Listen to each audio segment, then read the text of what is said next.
আমরা এসেছি ডাক্তার রইসউদ্দিন সাহেবের সঙ্গে কথা বলতে, আড্ডা দিতে। ডাক্তার রইসউদ্দিন সাহেব মানে হচ্ছেন মুসলিম পার্সোনাল ল বোর্ডের সদস্য, একটি ইসলামী সংগঠনের প্রাক্তন রাজ্য সভাপতি এবং বর্তমান ওয়েলফেয়ার পার্টি অফ ইন্ডিয়ার কেন্দ্রীয় সভাপতি। আজকের এমন কিছু প্রশ্ন নিয়ে তার কাছে হাজির হয়েছি যে প্রশ্নগুলি অনেকের কাছে বিরক্তির মনে হলেও সাংবাদিকতার খাতিরে জনগণকে জানানো উচিত বলে আমরা মনে করি, এবং ডাক্তার সাহেবের পরামর্শক্রমেই আমরা এরকম একটা সিরিয়াস বিষয়ে এক্সক্লুসিভ ইন্টারভিউ দেওয়ার চেষ্টা করছি।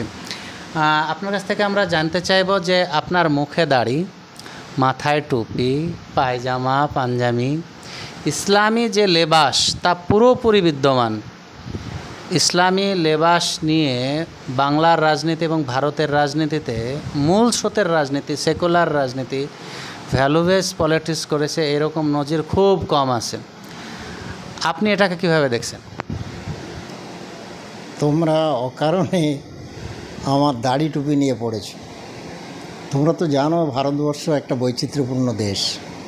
এদেশের যে কোনো জায়গা থেকে কোনো রাজনৈতিক ব্যক্তিত্ব যদি ওঠে তো সে তো তার মতোই হবে।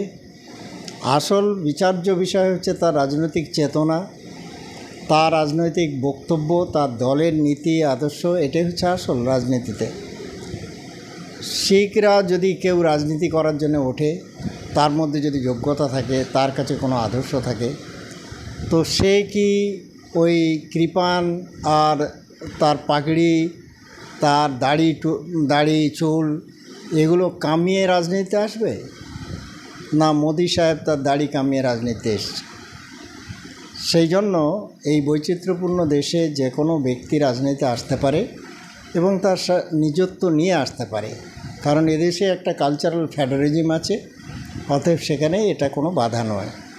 ডাক্তার সাহেব সারা জীবন ইসলামী আন্দোলন করলেন, ইসলামী আন্দোলনের নেতৃত্ব দিলেন, আর শেষ বয়সে এসে রাজনীতি করছেন এবং রাজনীতির নেতৃত্ব দিচ্ছেন। একদিকে ইসলামী আন্দোলন আর একদিকে সেকুলার পলিটিক্স করছেন। কোনো সমস্যা হচ্ছে বা এলেন কেন? এই শেষ বয়সে রাজনীতিতে না এলেও তো পারতেন। অনেক আলেম ওলামা আছে, অনেক মাওলানা আছেন, কেউ মসজিদে আছে, কেউ খানকায় আছে, কেউ জলসা বক্তৃতা দিচ্ছে, অনেক ইসলামী সংগঠন আছে, তারা নেতৃত্ব দিচ্ছে। রাজনীতি তো খুব টাফ জায়গা, এখানে তো প্রতিনিয়ত আপনি কি বলছেন না বলছেন সেদিকে যেমন গভর্নমেন্টের নজর থাকে, বিরোধীদের নজর থাকে, আবার নির্বাচনে লড়াই করার ক্ষেত্রে কি প্রতিকূলতা। তো মানে এত সুখের জায়গা ছেড়ে, আমি সুখের এ কারণেই বলছি যে ইসলামী আন্দোলন যারা করেন এ দেশে, তারা রাজনীতি করার যে কঠিন মাঠ, সেই মাঠের থেকে অনেক সুখে আছে বলে আমার মনে হয়েছে। সেটা ছেড়ে আপনি রাজনীতিতে এলেন কেন? আমি যখন জঙ্গিপুরে ক্যান্ডিডেট হয়েছিলাম তখন কংগ্রেসের যে ক্যান্ডিডেটের অর্থাৎ প্রণববাবুর ছেলে অভিজিতের যে ফাইন্যান্স সেক্রেটারি ছিল, উনি এই প্রশ্নটা আমাকে করেছিলেন যে আপনি হঠাৎ করে রাজনীতিতে কেন এলেন? আমাদের ক্যান্ডিডেট, আমরা দুতলায় থাকি সোনার বাংলা হোটেলে, আর আপনি নিচের তলায় থাকেন। আপনি যখন বেরোন তখন আমরা উপরের তলায় বসে বসে আলোচনা করি আপনার নিয়ে।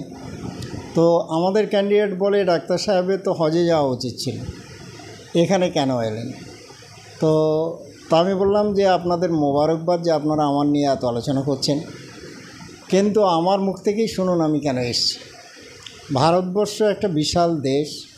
স্বাধীনতা আন্দোলনে যে দলটা কংগ্রেস, জাতীয় কংগ্রেস, যে দলটা মুখ্য ভূমিকা পালন করেছিল, আজকের 70 বছরে পুরো দেশটাকে সুসংহত করতে এবং একটা ইন্টিগ্রেটেড নেশন তৈরি করার ব্যাপারে তারপর দায়িত্ব দেওয়া ছিল, কিন্তু আজকে দেখা যাচ্ছে সেই দলটাই বিলুপ্ত হয়েছে। সেই কংগ্রেসের জায়গায় এখন বাংলা কংগ্রেস হয়েছে, তেলেগু দেশম হয়েছে, যত ছোট ছোট রিজনাল পার্টি হয়ে গেছে। দলটা ভেঙে গেছে।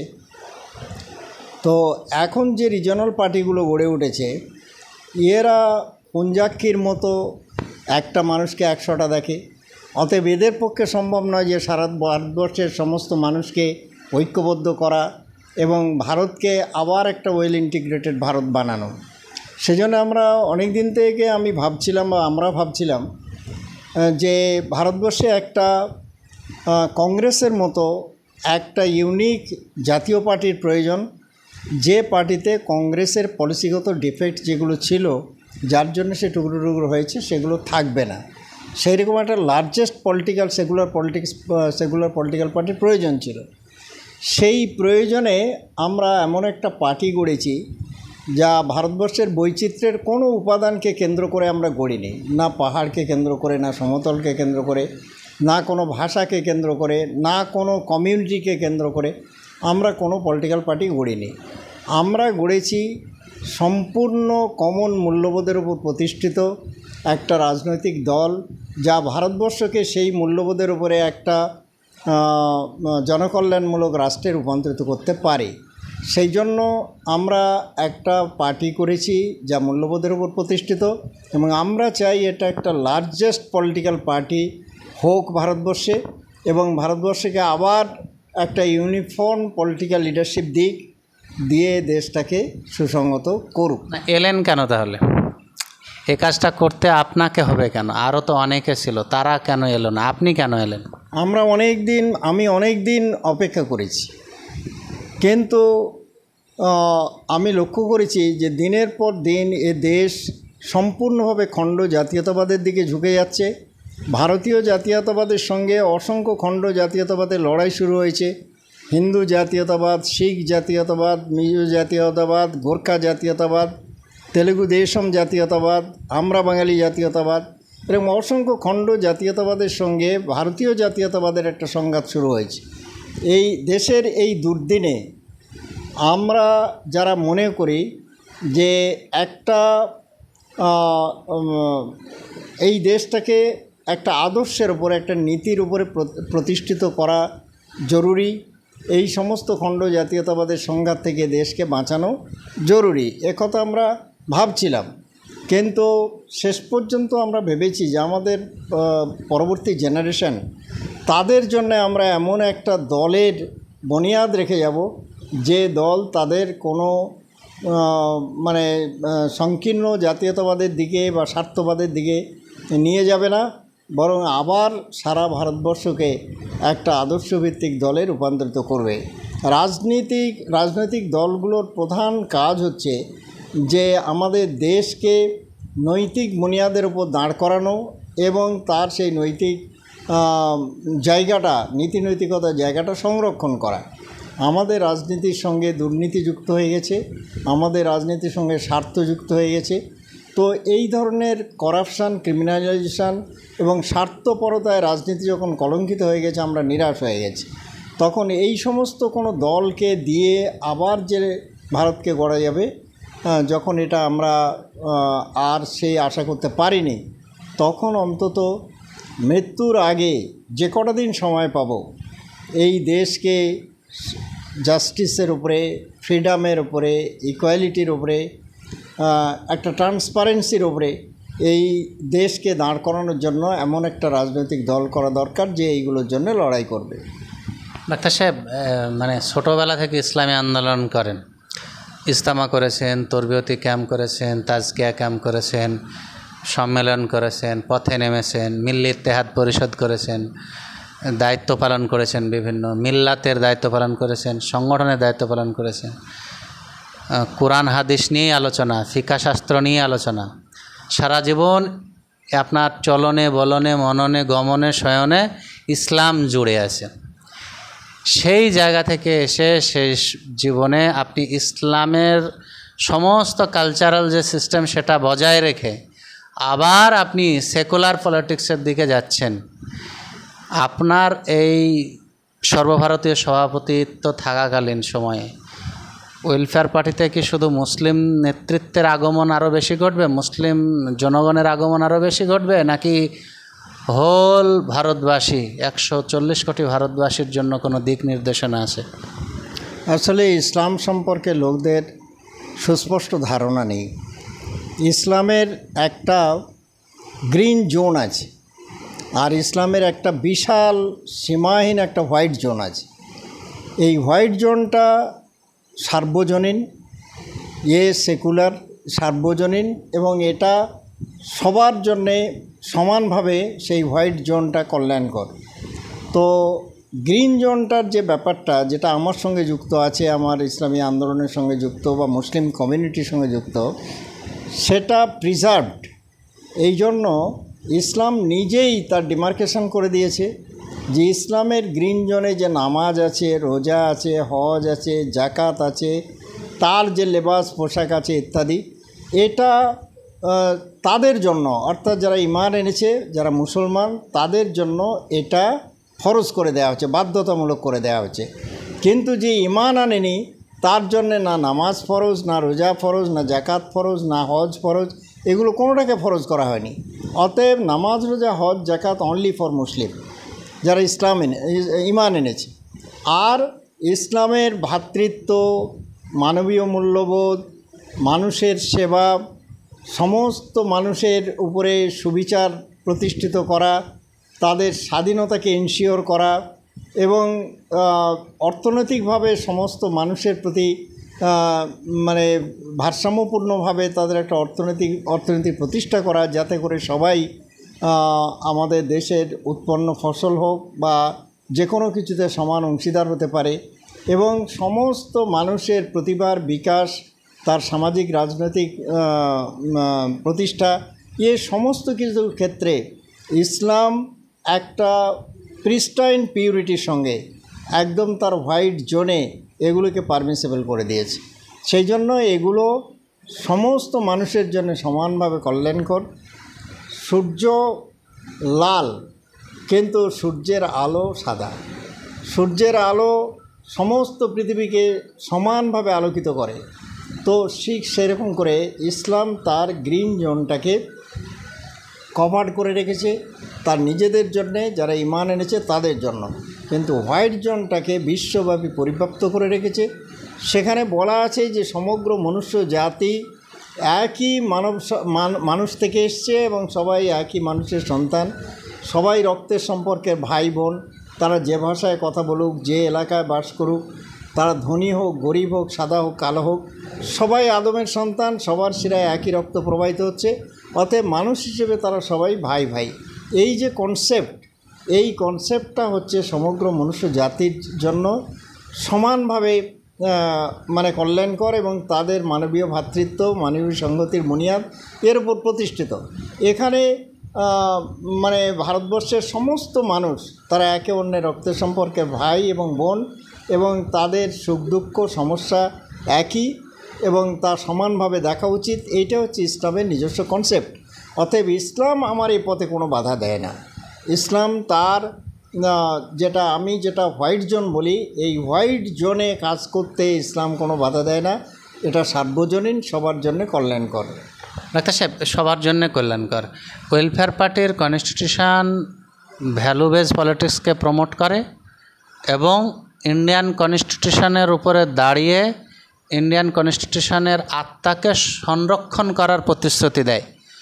আপনার কথায় বারবার উঠে আসছে হোয়াইট জোন বলেন আর গ্রিন জোন বলেন, সেই ইসলাম ঘুরে আসছে, কনস্টিটিউশন তো আসছে না। তো ভারতীয় সংবিধান যেহেতু এটা একটা বিশাল মহান দেশের সংবিধান রচয়িতারা তারা একটা কমন প্ল্যাটফর্ম তৈরি করে দিয়েছে এই সংবিধানের ভিতর দিয়ে, যে স্বাধীনতার পর তারা সেই প্ল্যাটফর্মের উপর পা রেখে দাঁড়াবে।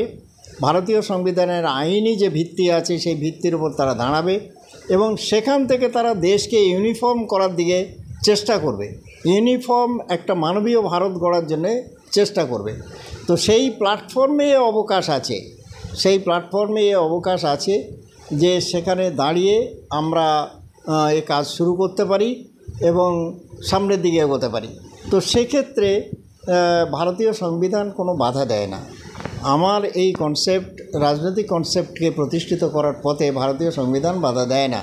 ভারতীয় সংবিধান একটা আধার, ভারতীয় সংবিধান একটা আর সংবিধান যেটা আছে সেটা সাধারণ মানবীয় মূল্যবোধের উপর প্রতিষ্ঠিত।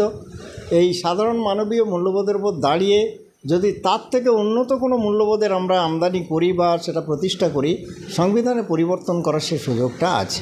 অর্থাৎ আমরা গণতান্ত্রিক পদ্ধতিতে আমরা যে আন্দোলন করব, সেই আন্দোলনের ভিতর দিয়ে এই সংবিধানের পরিবর্তনও করা যেতে পারে, একে সংশোধন করা যেতে পারে, এর আরও বেশি কমপ্লিমেন্ট করা যেতে পারে।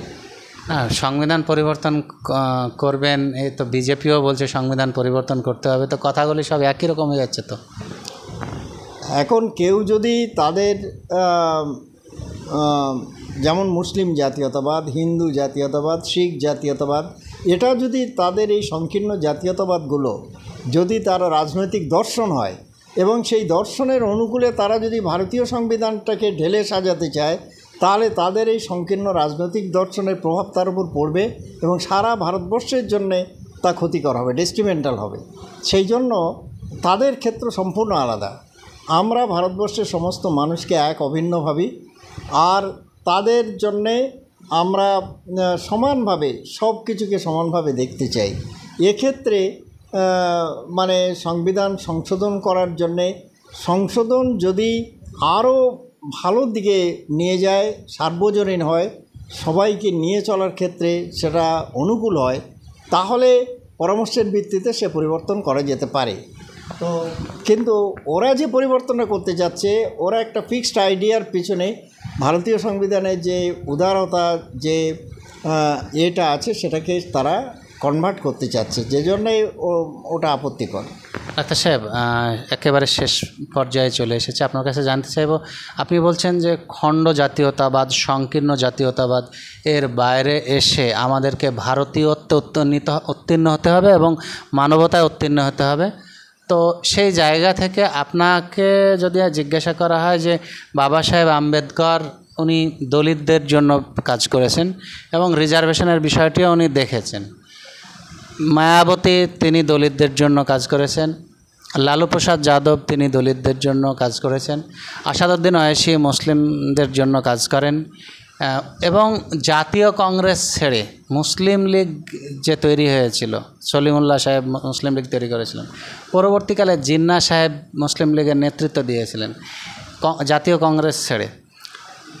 এইগুলিকে আপনি কিভাবে দেখছেন? মানে বাবা সাহেব আম্বেদকর সম্পর্কে আপনার ধারণা কি, বা যোগেন্দ্র থেকে শুরু যোগেন মণ্ডল যিনি আন্দোলন করেছিলেন এই বাংলার বঞ্চিত মানুষের জন্য, বা এ.কে.এম. ফজলুল হক যিনি মুসলিম লীগের নেতৃত্ব দিয়েছিলেন, কৃষক প্রজা পার্টি তৈরি করেছিলেন, এই পুরো বিষয়গুলি আপনি কিভাবে দেখছেন? বিভিন্ন সময় স্বাধীনতার আগে এবং স্বাধীনতার পরে বিভিন্ন ব্যক্তিরা কিন্তু এসেছে এবং তাদেরকে ইতিহাসের শ্রদ্ধার সঙ্গে স্মরণ করাও হয়। আসলে আমরা যদি পুরো ভারতীয় সংবিধানকেও দেখি, ভারতবর্ষের সোশিও পলিটিক্যাল স্পেয়ার অথবা সামাজিক পরিবেশ যদি দেখি, ভালো করে স্টাডি করলে দেখা যাবে যে ইংরেজ জামানায় হোক বা স্বাধীনতার ঠিক পরে পরে হোক, ভারতবর্ষের সমস্ত মানুষ ইনসাফ পাচ্ছিল না। দীর্ঘদিন ধরে এক একটা ভাষার নামে কাউকে কোণঠাসা করা হয়েছে, ধর্মের নামে কোণঠাসা করা হয়েছে এবং তাদের মধ্যে একটা বিভেদের বীজ বোনা হয়েছে এবং সেইভাবে বক্র দৃষ্টিতে রাজনৈতিক নেতারা বা দেশের শাসকরা তাদেরকে দেখেছে, যাতে তারা বঞ্চিত হয়েছে। এই বঞ্চনার জায়গাটা যেখানে যেখানে আলোক পড়েছে সেই জায়গাটা তুলে আনার জন্যে এই সমস্ত মনীষীরা কাজ করেছেন। এটা হচ্ছে রিপেয়ারিং অ্যাক্টিভিটিস, কিন্তু এটার উপরে আবার আমাদেরকে কাজ করতে হবে যে তাদেরকে আমরা দলিতদের বঞ্চনাটাকে মোরালি সাপোর্ট দেব এই জন্য যে আমরা সবার জন্য জাস্টিস চাই, justice for all and easy accessible চাই, যে সবার জন্য সুবিচার হবে এবং সহজলভ্য হবে সবার জন্যে। যেখানে যেখানে সুবিচার হয়নি সেই জায়গাগুলো রিপেয়ার করার প্রয়োজন আছে। আমরা নৈতিকভাবে তাদের পাশে থাকব এবং আমাদের প্ল্যাটফর্ম থেকে আমরা সুবিচারের টার্মে তাদের পাশে দাঁড়াবো। কিন্তু তাদেরকে নিয়ে আলাদা করে রাজনৈতিক দল করা, আন্দোলন করা, এগুলোর প্রয়োজন নেই। যে আমরা দলিতদের বাবা সাহেব আম্বেদকর যদি না থাকতেন, তিনি যদি আন্দোলন না করতেন, তাহলে তো এই রিজার্ভেশনটা পেতেন না। ওই পর্যন্ত পেয়েছেন, রিজার্ভেশন পর্যন্ত পেয়েছেন। তাহলে রিজার্ভেশন পর্যন্ত পাওয়া এবং তাদের উপরে কাজ করা, রিজার্ভেশন পর্যন্ত পাওয়া, এটা রাজনীতির শেষ কথা নয়, এটা রাজনীতির শুরুর আগের কথা। অতএব তাদেরকে দিয়ে তাদের রিজার্ভেশন এটা ওটা সব কিছু হয়েছে, এটা কম্পেনসেশন হয়েছে, এটা রিপেয়ারিং হয়েছে। কিন্তু এর উপর যে রাজনীতির প্রাসাদটা গড়ার কথা, যাতে বিশ্ব মানবতার উদ্বোধন হবে, যেখানে সারা পৃথিবীর মানুষ আমাদের কাছ থেকে রাজনীতি শিখবে। সেই ধরনের উন্নত মানের রাজনৈতিক যে কনসেপ্ট, যে ধারণা, যে বিশ্বজনীন রাজনীতির যে ধারণা, সেই ধারণার দিকে আমাদেরকে এগিয়ে যেতে হবে। ওটা তো কম্পেনসেট করার জন্য একটা স্বাধীন ভারতবর্ষ ভেঙে চুড়ে একেবারে চুরমার হয়েছিল, তার প্রত্যেকটা খণ্ড অংশকে যদি তুলে আনা হয়, হাত ধরে তুলে এনে তাদেরকে জোড়া হয়, এ কাজ বৈধ, এ কাজ তারা করেছেন, তারা তার জন্য প্রশংসাযোগ্য। আমরা তাদেরকে চিরদিন স্মরণে রাখব। কিন্তু এই কাজ করার পরে যে কাজটা, সেটা হচ্ছে সারা ভারতবর্ষের সমস্ত মানুষদেরকে একটা সার্বজনীন, একটা বিশ্বজনীন মতাদর্শের উপর, রাজনৈতিক মতাদর্শের উপর তাদেরকে দাঁড় করাতে হবে এবং তাদেরকে সারা পৃথিবীর কাছে রাজনীতির দাওয়াত দেওয়া, সারা পৃথিবীর মানুষদেরকে রাজনীতি শেখানোর জায়গায় নিয়ে যেতে হবে। এর নাম হচ্ছে বিশ্বের দরবারে ভারতের মুখকে উজ্জ্বল করা। আমরা আবার সংকীর্ণ রাজনীতির দিকে নিয়ে যাব, থাকবো সেখানে, আর সীমানার বাইরে আমাদের কোনো প্রতিবেশী থাকবে না, সব চলে যাবে, সারা পৃথিবী রাজনৈতিক অ্যাক্সেস পাবে না আমাদের সঙ্গে। এ ধরনের একটা পরিস্থিতির দিকে তো এই 100 বছরে যাওয়ার কথা নয়। আমরা যখন আমাদের দেশ সেই দিকে যাচ্ছে, তখন দুঃখজনকভাবে আমরা শুধু এইগুলো দেখে চুপ থাকতে পারি না, কারণ আমাদের ভবিষ্যৎ জেনারেশন সারা পৃথিবীর কাছে তারা নিন্দিত হবে এবং এই সব ক্ষুদ্র খণ্ড রাজনীতির সংঘাতে পড়ে তারা শেষ হবে। সেই জন্যই আমরা তো রাস্তায় নেমেছি যে আমরা এই সমস্ত খণ্ড ক্ষুদ্র অ্যাডহক বেসিসের রাজনীতি, যেটা সে রাজনীতি তো করা হয়েছে, কিন্তু তারপরে এই বিশাল ভারতবর্ষের প্ল্যাটফর্ম ব্যবহার করে বিশ্বজনীন রাজনীতির দিকে আমরা নিয়ে যেতে চাই। এতক্ষণ কথা বলছিলাম ডাক্তার রইসউদ্দিনের সঙ্গে। ডাক্তার রইসউদ্দিন সাহেব হচ্ছেন ওয়েলফেয়ার পার্টি অফ ইন্ডিয়ার সর্বভারতীয় সভাপতি, মুসলিম পার্সোনাল ল বোর্ডের সদস্য, প্রবীণ সদস্য, এবং বিভিন্ন আন্দোলনের সঙ্গে তিনি যুক্ত ছিলেন, মিল্লি ঐক্যের সঙ্গে তিনি যুক্ত ছিলেন এবং একটি ইসলামী আন্দোলনে তিনি রাজ্য সভাপতি ছিলেন। আশা করি খুব তাত্ত্বিক ও গুরুগম্ভীর আলোচনাটি আপনাদের ভালো লাগবে।